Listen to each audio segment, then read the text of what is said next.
How do you track your TapTap Send transfer? The process is very simple.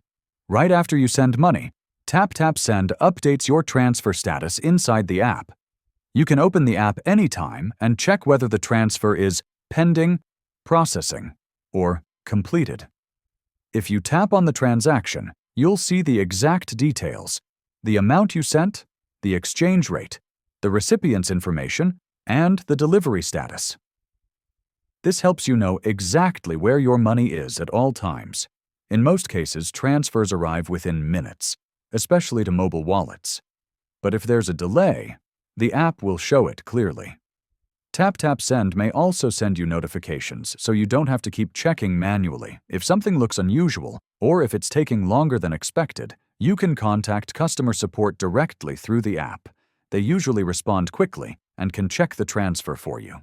So yes, tracking your TapTap Send transfer is easy, clear, and straightforward. Just open the app and review the status. If this video helped you, please like and subscribe for more simple online money tips.